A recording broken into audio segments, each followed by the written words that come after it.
سيدنا ومولانا محمد وعلى سيدنا علي وسيدتنا فاطمة وسيدتنا زينب وسيدنا حسن وسيدنا حسين وعلى آله وصحبه وبارك وسلم.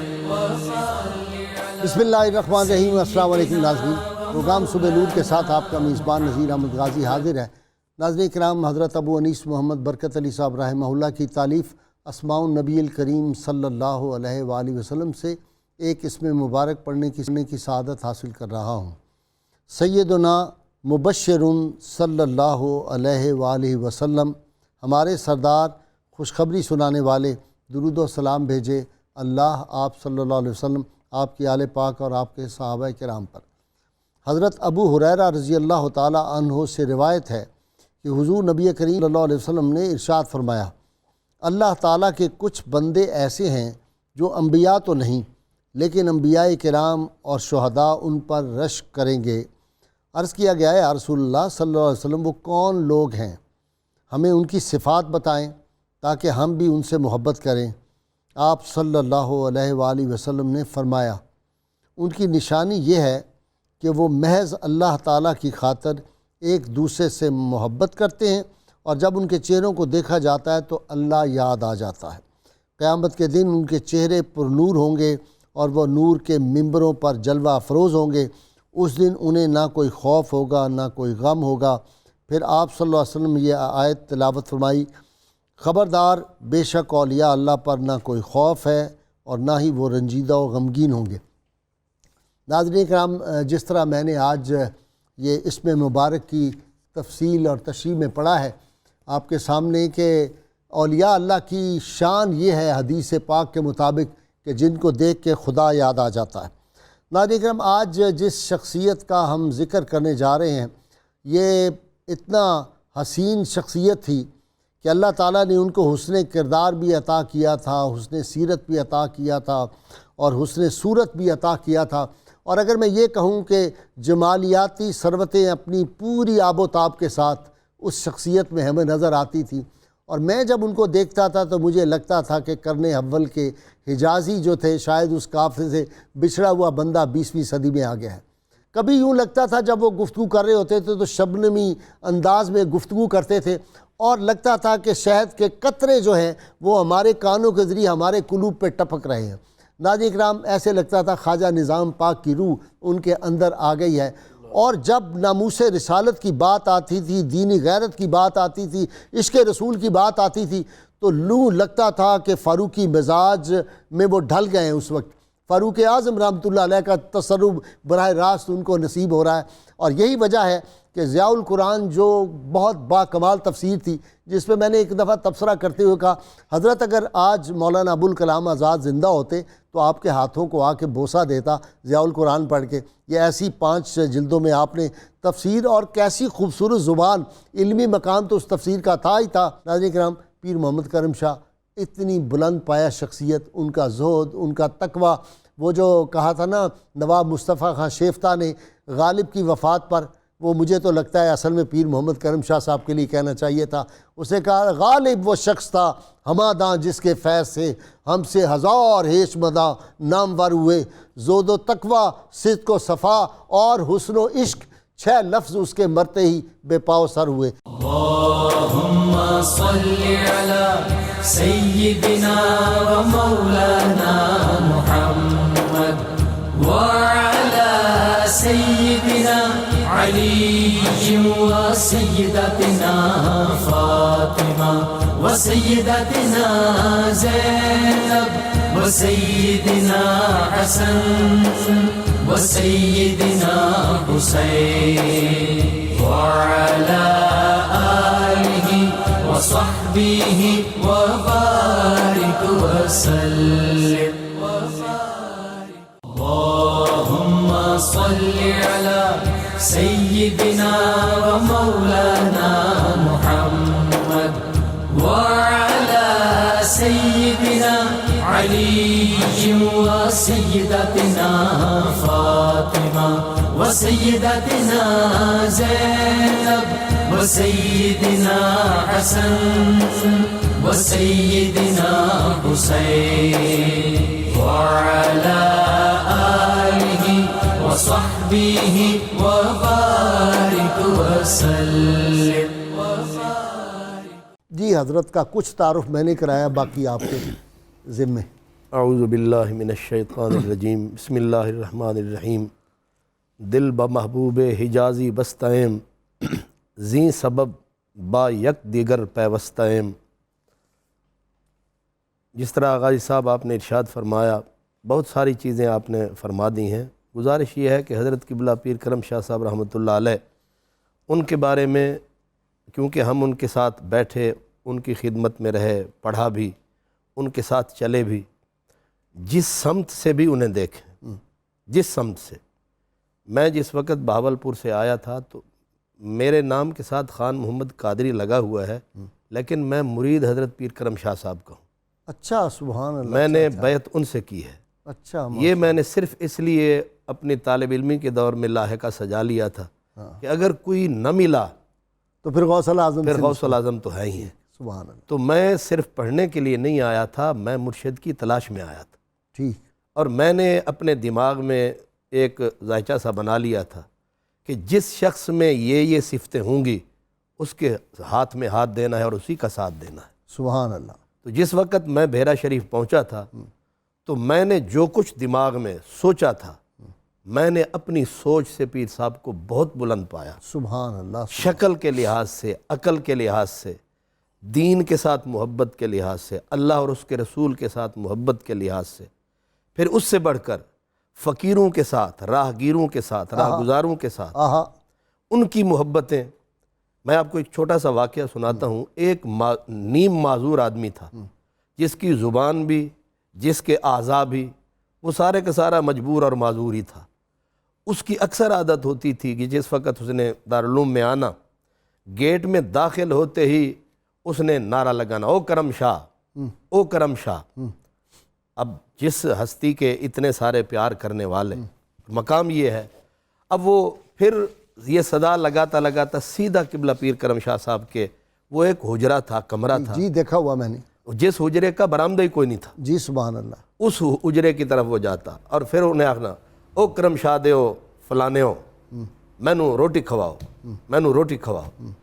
اب قبلہ پیر صاحب سنتے رہتے اس کی باتیں، مسکراتے رہتے. سیدھا جانا اور قبلہ پیر صاحب نے اس آدمی کو جو اس قسم کی بے باکی، تو اس نے آ کے کہنا کہ مجھے پیسے دو. پیر صاحب نے فوراً 50 روپے کم از کم اس کو دیتے. کبھی کبھی اس نے کہنا میری داڑھی ٹھیک کراؤ، آپ نے اس کی وہ خدمت بھی کرنی. اس قسم کے لوگوں کو سینے سے لگانا یہ انہی کا کام تھا. جی ڈاکٹر صاحب ذرا ان کی علمی خدمات کے حوالے سے. جی غازی صاحب، بالکل پیر کرم شاہ الازہری جو شخصیت ہماری تاریخ کے اندر ہیں، میں سمجھتا ہوں کہ اگر آپ قیام پاکستان کے بعد دیکھیں تو جو ایک آئیڈیل شخصیت چاہیے ہماری سوسائٹی کو رہنما کے طور پر، جس میں طریقت و شریعت، جدید و قدیم، ظاہری اور باطنی حسن کا اجتماع ہو، وہ پیر کرم شاہ کی شخصیت ہے. سبحان اللہ. اب دیکھیں کہ دینی طبقات کے اندر پیر صاحب پہلی شخصیت ہے میری ناقص معلومات کے مطابق جنہوں نے علوم دینیہ کی مہارت کے ساتھ ساتھ جدید علوم پر بھی نگاہ ڈالنے کا آغاز کیا. بے شک بے شک. آپ دیکھیں 41 کے اندر آپ نے فاضل عربی کیا اورینٹل کالج اور پورے پنجاب میں اول پوزیشن حاصل کی. پنجاب یونیورسٹی سے BA کیا، پھر الازہر گئے، وہاں سے اعلیٰ ترین دارت الفخری جو اعلیٰ ترین الازہر کا اعزاز ہے وہ لے کے آئے. یعنی جدید و قدیم علوم جو تھے ان کے اندر جو دسترس چاہیے تھی اس دور کے اندر. اور غازی صاحب اس کے بغیر ہم اپنی سوسائٹی کو اسلامی سوسائٹی نہیں بنا سکتے. اچھا اس کا عکس آپ دیکھیں، ضیاء جو ان کا ادارہ ہے دارالعلوم محمدیہ بیرا غوثیہ بیرا شریف، اس کے اندر وہ نظر آتا ہے. یہ پہلا ادارہ ہے جس نے اپنے دینی نصاب کو، جس طرح امام غزالی نے اپنے زمانے میں احیاء العلوم کی بات کی تھی نا، قیام پاکستان کے بعد ہم دیکھتے ہیں کہ دینی دائرے کے اندر احیاء العلوم کی بات کرنے والی پہلی شخصیت پیر کرم شاہ الازہری ہیں. ٹھیک، آپ نے پورے نصاب کو اپڈیٹ کر دیا. اور آپ کا جو انداز تربیت ہے اس کو اگر آپ دیکھیں، اس میں بھی آپ کو یہ چیز نظر آئے گی کہ کتنا زیادہ آپ کا زور ہے ظاہر اور باطن دونوں باتوں پر. سنت خیر الانام بڑی زبردست رہی تفسیر ضیاء جی بھائی صاحب القرآن، بالکل. اگر آپ کی ضیاء کتابوں کو النبی دیکھیں سیرت، جی تو قرآن مجید کے بارے سے آپ دیکھیں ضیاء القرآن جو آپ نے لکھی، اور سیرت کا بھی آپ نے ذکر کیا ضیاء النبی کا، اور سنت خیر الانام بھی اگر آپ دیکھیں تو یہ تینوں کتابیں ایسی ہیں جن کی ہماری سوسائٹی کو ضرورت تھی. اب بروہی صاحب کی بات تو آپ نے کری تھی. ضیاء القرآن کو جب آپ دیکھیں غائب صاحب، تو میری جو طالب علمانہ مطالعہ ہے، میں یہ عرض کرنا چاہوں گا کہ ضیاء القرآن کو پڑھنے کا مطلب یہ ہے کہ آپ اپنے 1000 سالہ تفسیری لٹریچر کو پڑھ رہے ہیں. واہ یہ بات کم تفاسیر میں نظر آتی ہے. آپ نے تمام بڑی تفاسیر کا عطر جو ہے اس تفسیر کے اندر جمع کر دیا. صحیح، اختصار اور جامعیت. اتنا اس کا انداز شستہ شگفتہ ہے کہ اب تفسیر پڑھنا کوئی آسان کام نہیں ہے. تھوڑا کچھ پڑھنے کے بعد آپ کی طبیعت کے اندر ایک طرح کی وہ سیری آ جاتی ہے، سیچوریشن آ جاتی ہے. ضیاء القرآن آپ پڑھتے چلے جائیں، آپ کی طبیعت سیچوریٹ نہیں ہوگی. ادبی شاہکار بھی ہے، اتنا ادبی شاہکار ہے ادبی شاہکار بھی ہے. ادبی لحاظ سے. اچھا، اس سے بڑھ کے آپ نے جو عقیدت ہے اس کو حقیقت سے ہم آہنگ کر دیا. دیکھیں، ہمیں جو سبق بتایا گیا ہے، ہمارے بڑوں نے جو بات ہمیں بتائی ہے، دین نام صرف ادب کا ہے. اگر ادب آپ کے اندر نہیں ہے تو پھر آپ کا ہم ابو لہبی ہے، پھر جی دین نہیں ہے. ڈاکٹر صاحب ذرا علمی سے آ جائے. جی بسم اللہ الرحمن الرحیم. بہت شکریہ، آپ نے ایک سعادت بھرے لمحات میں شریک کیا. صاحبزادہ خورشید گیلانی مرحوم نے خوبصورت جملے لکھے ضیاء الامت رحمۃ اللہ علیہ کے بارے میں. وہ لکھتے ہیں کہ آپ کا دماغ عالمانہ، دل صوفیانہ اور قلم ادیبانہ تھا. سبحان اللہ. ایک جملہ اور لکھا، کہتے ہیں کہ ان کا جو علم تھا وہ تصوف کی چاشنی سے بھرپور تھا اور ان کا تصوف علم سے مالا مال تھا. واہ. یہ ایک ایسی خصوصیت ہے ضیاء الامت رحمۃ اللہ علیہ کی شخصیت میں جو ہمیں پورے عروج پر نظر آتی ہے. صحیح. آپ تفسیر دیکھیں، سیرت دیکھیں، سیرت کے لکھنے کے مختلف اسلوب ہیں. تاریخی اسلوب ہے، ایک اسلوب جو ہے وہ شمائل کا ہے، ایک اسلوب جو ہے وہ اعتراضات کے جوابات کا ہے، موضوعاتی اسلوب ہے. آپ دیکھ لیں، پہلی جو جلد ہے اس میں وہ دائرۃ المعارف کا انداز ہے، سیرت کا پس منظر ہے. اس کے بعد اگلی جو 3 جلدیں ہیں وہ تاریخی اسلوب ہے ترتیب وائز. پھر اس کے بعد چوتھی جو جلد ہے آپ دیکھ لیں، اس میں شمائل اور خصائل کا تذکرہ ہے. 5ویں جو جلد ہے اس میں موضوعاتی، جو حضور علیہ السلام کی عظمت و شان سے متعلق جتنی آیات قرآن پاک میں ہیں ان میں سے اکثر انہوں نے اکٹھی کر دی ہیں، موضوعاتی آ گیا. اور آخری جو 2 جلدیں ہیں وہ کمال کی جلدیں ہیں. اور یہ کسی سیرت نگار کو اتنا یہ شرف حاصل نہیں ہوا کہ وہ مستشرقین کے اعتراضات کے جواب ہے، اور کافی اور شافی جواب. بالکل ایسے. اچھا، اس میں ایک اور پہلو ہمیں نظر آتا ہے کہ آپ ان کی تفسیر پڑھیں یا ان کی سیرت پڑھیں یا ان کی سنت خیر الانام پڑھیں یا سر دل براں ضیاء حرم میں لکھے ہوئے اداریے پڑھیں، قبلہ ایسے لگتا ہے کہ وہ انگلی پکڑ کے گنبد خضراء کے سامنے کھڑا کر دیتے. سبحان اللہ. مقالات ضیاء الامت میں بھی اسی طرح ہے. اور یہ ایک ایسی، اچھا ہم نے ادھر دیکھا ہے، میں جب گیا تھا، ظاہر ہے اس وقت وہ اس طرح چھوٹی کلاسوں کو تو نہیں پڑھاتے تھے، دورہ حدیث شریف والوں کو شرف حاصل ہوتا تھا، ہمارا وہ افتتاح کراتے تھے. اور مجھے تو ضیاء الامت رحمۃ اللہ علیہ کے لمس بھی نصیب ہوئے ہیں. میں ایک برانچ میں پڑھتا تھا تو ضیاء الامت رحمۃ اللہ علیہ وہاں تشریف لے آئے. استادوں نے میری تقریر کروائی تو مجھے کچھ شعر یاد تھے، تو جذباتی تقریر جس طرح ایک اسٹوڈنٹ کرتا ہے میں نے کی. وہ کچھ الفاظ ایسے تھے شاید جن کے معنی مجھے بھی نہ آتے ہوں. ضیاء الامت رحمۃ اللہ علیہ کی گفتگو تھی، اس سے پہلے میری استادوں نے گفتگو کرائی، مجھے کوئی 1.5 سے 2 منٹ چومتے رہے. یعنی جوہر قابل کی قدر اور محبت، مطلب اتنی بڑی شخصیت اور ایک سٹوڈنٹ کو پورے 1.5-2 منٹ جو ہے وہ چومتے رہے. ایک ہے پیر کرم شاہ صاحب رحمۃ اللہ علیہ کے دن، ان پہ تو ہم گفتگو کر رہے ہیں. ان کی راتیں، ان کی جو راتیں تھیں وہ راتیں نہیں، وہ برساتیں تھیں. واہ جی واہ. وہ برساتیں اور عشق کی گھاتیں تھیں. آپ کے خلیفہ صاحب بتاتے ہیں کہ آپ نے سونا اور چادر کو اوڑھ لینا اور مجھے کہنا سو جا، لیکن میں جاگتا رہتا کیونکہ آپ بیمار بھی تھے، تو مجھے ہچکیوں کی آواز سنائی دیتی اور میں اٹھتا اور میں آپ کے چہرے سے چادر اٹھاتا تو آنکھوں سے رم جھم برسات جاری ہوتی. اور بعض اوقات روتے روتے میں کان لگاتا تو کبھی آپ یہ شعر، عربی کا شعر ہے، اتانی ہواہا قبل ان اعرف الہوا وصادف قلبا خالیا فتمکنا. اس کا ترجمہ یہ ہے کہ اس کی محبت نے ہمارے دل ویراں میں اس وقت ڈیرے ڈالے جب ہمیں یہ بھی پتہ نہ تھا محبت کا چیز کیا ہوتی، محبت کیا ہوتی ہے. اور وہ جو مفسر قرآن اور اتنی بڑی بڑی یونیورسٹیوں کا وہ ممبر اور اس کا وہ دنیا میں مقام، لیکن اس کی راتوں کا یہ عالم کہ کبھی کبھی رونا اور روتے روتے پنجابی کے مائیے پڑھنے. واہ واہ. میں نے نعتوں میں دیکھا جی، میں نے اپنی زندگی میں اتنے خوبصورت آنسو جو ایکچول موتیوں کو کہتے ہیں نا فلاں کی آنکھوں سے موتی جڑتے ہیں، بالکل ان کا رنگ اور ان کا سائز بھی آنسوؤں کا وہ موتیوں جیسا ہی تھا. ایک بہت بڑا واقعہ ہے جناب کہ 12 ربیع الاول شریف کی رات تھی اور مجلس بپا تھی سرکار. مقصد جلدی سے کیجئے، ہم نے بڑے واقعات میں چاہتا ہوں کور ہو جائے. تو آپ بیٹھے تھے تو اعلیٰ حضرت عظیم البرکت کی نعت شروع ہو گئی کہ لم یات نظیر کا فی نظر مثلے تو نشد پیدا جانا.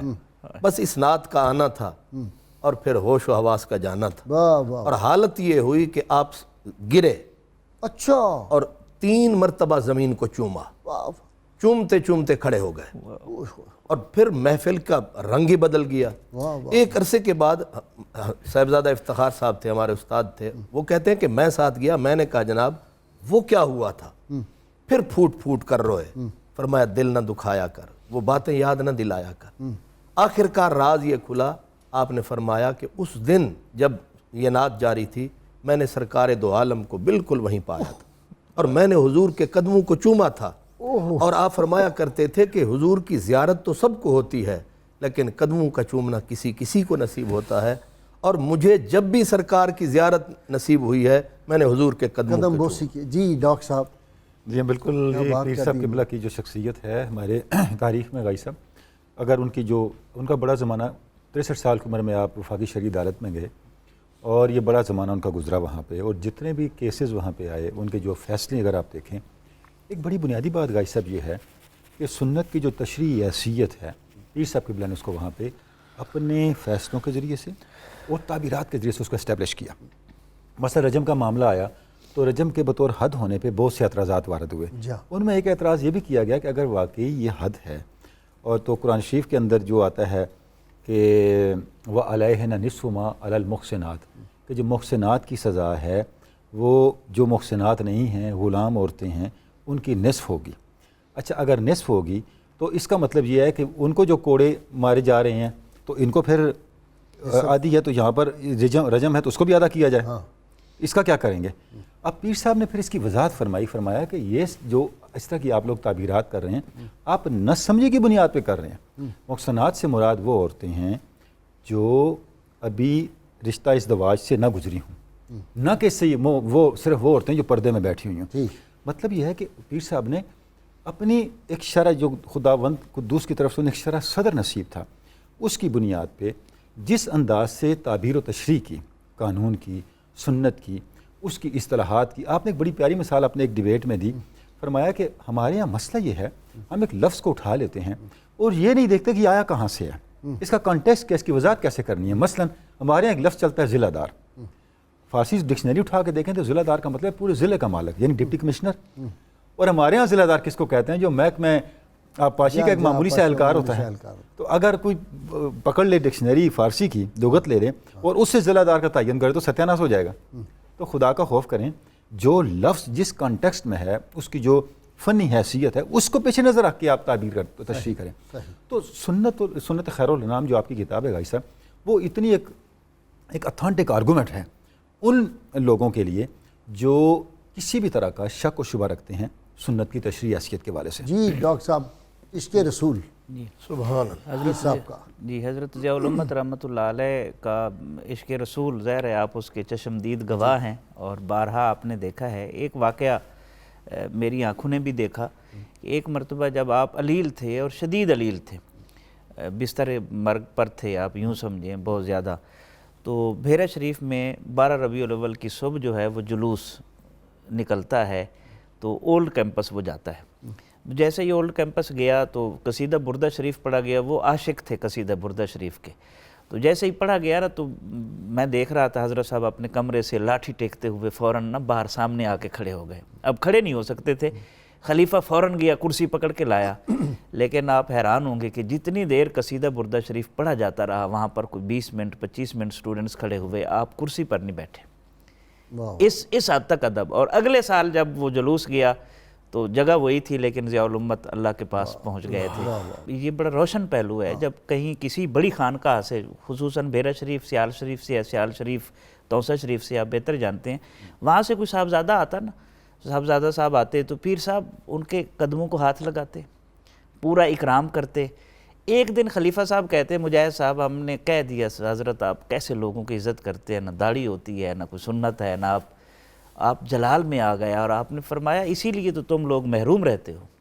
یہ نسبتوں کا جو احترام ہے یہ اللہ کی بہت بڑی نعمت ہے، اور جس کو جو ملتا ہے نا، نسبت کا احترام آدمی کو اٹھاتا ہے اور ایک کتے کو بھی جنت میں لے جاتا ہے، اور نسبت سے جو محرومی ہے وہ اچھے خاصے انسان کو بھی بدترین جانور بنا دیتی ہے۔ ان شر الدواب، اللہ تعالیٰ جو فرماتا ہے نا، وہ نسبت سے محروم لوگ ہیں۔ اللهم صل على سيدنا ومولانا محمد وعلى سيدنا علي وسيدتنا فاطمة وسيدتنا زينب وسيدنا حسن وسيدنا حسين وعلى آله وصحبه وبارك وسلم۔ اللهم صل على سيدنا ومولانا محمد وعلى سيدنا علي وسيدتنا فاطمة وسيدتنا زينب وسيدنا حسن وسيدنا حسين وعلى آله وصحبه وبارك وسلم وبارك وسلم۔ اللهم صل على ویلکم بیک ناظرین کرام۔ جی صدیقی صاحب، حضرت پیر صاحب سے آپ کا بھی تعلق کافی عرصہ رہا۔ بسم اللہ الرحمن الرحیم۔ آپ گفتگو فرما رہے تھے تو مجھے مصرع یاد آ رہا تھا کہ یہ نصف صدی کا قصہ ہے، ہاں، 2-4 برس کی بات نہیں۔ حضرت پیر محمد کرم شاہ الازہری رحمۃ اللہ علیہ، اہل دل انہیں ضیاء الامت کے نام سے یاد کرتے ہیں۔ انہیں خود کبھی کسی لقب سے، اعزاز و افتخار سے کوئی دلچسپی نہیں رہی۔ اس دور کی بلا شک و شبہ ایک ہمہ جہت شخصیت ہیں، عبقری شخصیت ہیں، اور دینی حوالوں سے ان کے اثرات بڑے گہرے ہیں، اور اللہ تبارک و تعالیٰ نے انہیں تشکیل و تربیت کے مواقع بھی بہت اچھے دیے، اور پھر اللہ تبارک و تعالیٰ نے انہیں وہ ذہن بھی عطا کیا، طبیعت بھی عطا کی، استقامت بھی عطا کی، اور انہوں نے پوری زندگی جو تربیت انہوں نے اپنے مشائخ سے حاصل کی، اکابر علماء سے حاصل کی، جس میں حضرت صدر الافاضل نعیم الدین مراد آبادی رحمۃ اللہ علیہ ہیں، اور شیخ ابو زارہ ہیں اپنے وقت کے بہت ممتاز ترین علماء اور بہت بڑے اسکالر۔ صحیح، کوئی شک نہیں۔ تو انہوں نے اس کا اظہار بھی پھر اپنے کام کے ساتھ کیا۔ سب سے پہلے انہیں جو خدمت کی توفیق نصیب ہوئی، وہیں مصر میں رہتے ہوئے سنت خیر الانام انہوں نے پہلی کتاب ہے، پہلی تصنیف کی، اور اس میں بھی آپ یہ دیکھیے کہ نبی کریم صلی اللہ علیہ وآلہ وسلم کی احادیث مبارکہ کا شد و مت سے انکار شروع ہو گیا، ٹھیک ہے، اور بڑے ایسے لوگ اس پہ لکھ رہے تھے کہ جو فتنہ انکار حدیث کا پہلا رد جو ہے باقاعدہ کیا، اور وہ لوگ تھے جو کہ بڑے صاحب اسلوب ادیب تھے، اور اس طرح لکھ رہے تھے کہ لوگ ان کی سحرکاری میں گویا کہ سحرکاری سے متاثر ہو رہے تھے۔ تو سنت خیر الانام گویا کہ اپنے فکر کے اعتبار سے، زبان کے اعتبار سے اور معیار کے اعتبار سے اس پائے کی چیز تھی، اور خود ان لوگوں نے بھی اعتراف کیا کہ جو کچھ انہوں نے لکھا ہے وہ کوئی اور نہیں لکھ سکا۔ اور نبی کریم صلی اللہ علیہ وآلہ وسلم کی عزت و ناموس کا ساری زندگی انہوں نے پہرا دیا۔ پھر جب انہوں نے اپنا دارالعلوم اس کی نشت ثانیہ کی جس کی بنیاد ان کے والد گرامی 1925 میں رکھ چکے تھے. تو وہ جب مصر سے پڑھ کے آئے تو ان کے پاس وسعت مطالعہ بھی تھی, وہاں کے تعلیمی تجربات بھی تھے, اور ان کے والد گرامی نے انہیں بھی جدید تعلیم بھی دی, قدیم بھی دی. پھر زمانہ طالب علمی میں اقبال کے دامن گرفتہ ہو چکے تھے. تو قدیم تعلیم, اپنے والد کی خانقاہی تربیت, اقبال کا اثر, اور پھر الازہر کا اثر, اور حضرت صدر الافاضل کی مترک تحریکی شخصیت, جی یہ ساری چیزیں ایسی تھیں جس تجربے وہ کو ساری جمع ہو گئیں ایک جگہ. جی دارالعلوم محمدیہ غوثیہ کی صورت میں بروئے کار لائے. پیر اسلم صاحب آپ کو ایک خاص باتیں سنائیں.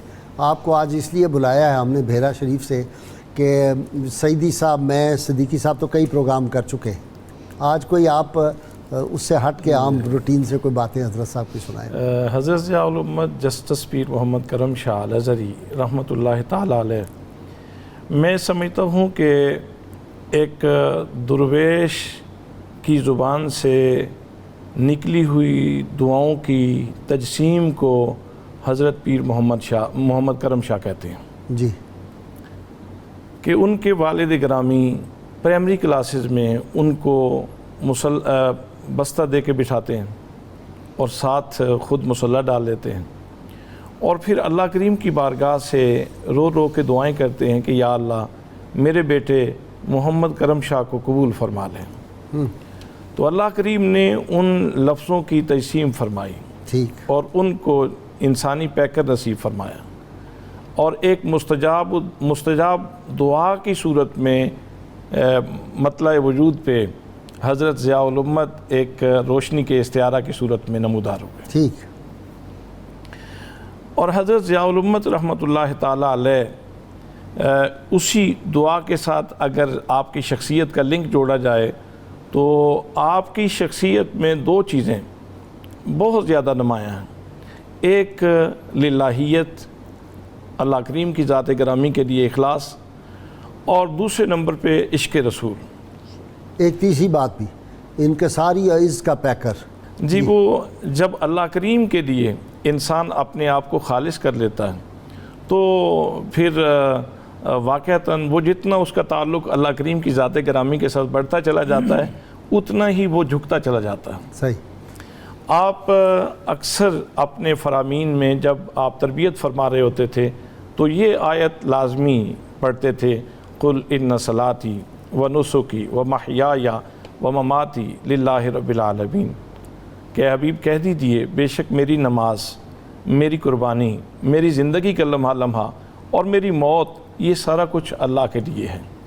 اور یہاں جو آپ نے اشارہ دیا کہ تضرع اور عاجزی کا وہ مرقع ہوتے ہیں ایسے لوگ, تو حضرت ضیاء الامت رحمۃ اللہ تعالیٰ علیہ کے حوالے سے مجھے ایک بات یاد آ رہی ہے. ایک پیر بھائی بیرا شریف میں حاضر ہوئے اور ان کو دوسرے پیر بھائی نے کچھ پیسے دیے اور کہا کہ دارالعلوم میں جا کے یہ پیر صاحب کے ہاتھ میں دینا دارالعلوم کے لیے, اور انہیں یہ عرض کرنا کہ میری ٹانگ ٹوٹی ہوئی ہے, میں آ نہیں سکتا, تو میرے لیے دعا کریں, اور اگر میری ٹانگ ٹھیک نہ ہوئی تو میں یہ پیسے واپس آ کے لے لوں گا. تو حضرت ضیاء الامت رحمۃ اللہ تعالیٰ علیہ بڑے جمالی شخصیت تھے, صاحب جمال شخصیت تھے. تو آپ جلال میں آ گئے اور فرمایا یہ پیسے واپس لے جاؤ, اور یہ بات سن لو, اللہ کریم ہمارا منشی نہیں ہے. اللہ کریم میرا منشی نہیں ہے کہ میں جو کہوں وہ لکھے. ہم فقیر لوگ ہیں, اس کے دربار میں ہاتھ اٹھا دیتے ہیں, وہ اگر کرم نوازی فرماتا ہے تو یہ اس کریم کی مہربانی ہے. تو آپ کی شخصیت میں للہیت, اخلاص اور عشق رسول صلی اللہ تعالیٰ علیہ وسلم کی فراوانی تھی. سبزہ صاحب, جب میں دوبارہ آپ کی طرف آؤں گا تو آپ نے وہ جو خط کا آج آپ ذکر کر رہے تھے ابھی پروگرام سے پہلے, وہ سنوائیے گا. سعیدی صاحب. بسم اللہ الرحمن الرحیم. بہت شکریہ. علم جب عمل میں ڈھل جائے, قال حال میں تبدیل ہو جائے اور گفتار کردار بن جائے تو اسے تصوف کہا جاتا ہے. حضرت ضیاء الامت رحمۃ اللہ علیہ وہ صوفی تھے جو عشق کی خیرات بارگاہ رسالت مآب صلی اللہ علیہ وسلم سے لیتے تھے، اور صوفی حقیقت میں وہ ہوتا ہے جس کا وجود کعبے کا طواف کرتا ہے لیکن اس کے قلب و نظر رخ مصطفیٰ کا طواف کرتے ہیں صلی اللہ علیہ وسلم۔ حضرت ضیاء الامت رحمۃ اللہ علیہ کا اس حوالے سے اگر آپ کام دیکھیں تو ایک تو آپ نے اپنے عہد کے علم کو مسلمان کیا، یعنی اس دور میں جب سوشلزم کا دور تھا اور پھر کمیونسٹ تھے، اور ایک اور دلچسپ بات یہ ہے کہ آپ نے خانقاہ کے ساتھ علم کا رشتہ جو کمزور پڑ گیا تھا یا ٹوٹ چکا تھا اس کو جوڑا، اور اس کے نتائج بھی پھر سامنے آئے۔ مثلاً ایک یونیورسٹی میں وائوا لینے کے لیے گیا اور وہ تھیسس تھا دارالعلوم محمدیہ غوثیہ کی خدمات پر۔ تھیسس لکھنے والا بھی بحیرہ شریف کا فارغ التحصیل تھا، اور اس کا سپرویژن کرنے والا بھی بحیرہ شریف کا فارغ التحصیل تھا، اور اس ڈپارٹمنٹ کا ہیڈ جو تھا وہ بھی بحیرہ شریف کا فارغ التحصیل تھا، اور جو وائوا لینے گیا تھا یعنی میں بھی بحیرہ شریف کا فاضل تھا۔ اللہم صلی علی سیدنا و مولانا محمد وعلی سیدنا علی و سیدتنا فاطمہ و سیدتنا زینب و سیدنا حسن و سیدنا حسین وعلی آلہ وصحبہ وبارک وسلم۔ اللہم صلی علی سیدنا و مولانا محمد وعلی سیدنا علی و سیدتنا فاطمہ و سیدتنا زینب و سیدنا حسن و سیدنا حسین وعلی آلہ وصحبہ وبارک وسلم۔ جی صدیقی صاحب، میں ایک بار میں تفصیل سے نہیں کر رہا لیکن وہ آپ کو یاد ہے ایک مضمون کا جس پہ بہت شور مچا تھا؟ جی بالکل اس میں انہوں نے رجوع فرمایا، بعد میں ایکسپلینیشن دی۔ جی بالکل صحیح ہے۔ اور ایک انہوں نے فقہی موقف اختیار کیا انگلینڈ کے ایک صاحب نے، جو کہ ان کی فکر کے مطابق بھی نہیں تھے، انہوں نے اس سے اختلاف کیا۔ جب پیر صاحب وہاں تشریف لے گئے تو لوگوں نے کہا جی کہ اس کی کیا حیثیت ہے، آپ کوئی ایک ہم کانفرنس کرتے ہیں اور اس کی تردید میں بات کرتے ہیں۔ آپ نے فرمایا نہیں، میں نے غور و فکر کیا ہے، مجھے ان کا علمی استدلال ٹھیک لگا ہے۔ اللہ جی، اور ان کی دلیل قوی ہے، میں نے اپنے موقف سے رجوع کیا ہے۔ پھر آپ نے اس پہ بڑا تفصیلی مضمون لکھا، اپنے کئی مضمون میں انہوں نے لکھ دیا تھا چونکہ یہ جج ہیں اور دنیا کی ہرس میں ہیں اس لیے یہ چاہتے ہیں، تو آخر میں آپ دیکھیں کہ چند سطریں آپ نے لکھی اور آپ نے کہا میں فقیر آدمی ہوں، میرے بارے میں ان کا یہ گمان درست نہیں ہے کہ میں دنیا کی ہرس میں مبتلا ہوں، یہ ایک موقف ہے، علمی موقف ہے، اور دیکھیں میں نے ان کے علمی موقف کو تسلیم کر لیا۔ آپ کو یاد نہیں وہ مولانا ابو داؤد صادق رحمۃ اللہ علیہ نے کسی بات پہ ذرا کچھ جملے لکھ دیے تھے، تو لوگوں نے کہا جی آپ اس کا جواب لیں، آپ نے کہا شکر کریں خدا کا ابھی ہماری صفوں میں ایسے لوگ موجود ہیں جی کئی بار پیر محمد کرم شاہ پہ بھی تنقید کر سکتے ہیں۔ میں اس کا خود گواہ ہوں، اچھا، کئی بار ان کی موجودگی میں مولانا کا ذکر ہوا تو آپ بڑا مسکراتے تھے اور مجھے فرمایا کرتے تھے کہ ایسے لوگ بھی ہونے چاہیے، ان کی بھی ضرورت ہے۔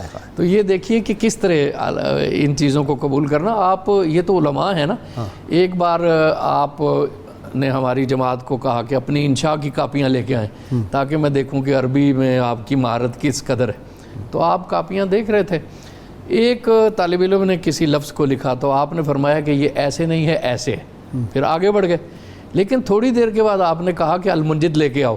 اچھا، انہوں نے لکھا جو ہے ہو سکتا ہے اسی طرح ہی ہو۔ واہ، تو لغت مگائی سب کے سامنے، اور اس سے تصدیق کی بات وہی تھی جو پیر صاحب کہہ رہے تھے۔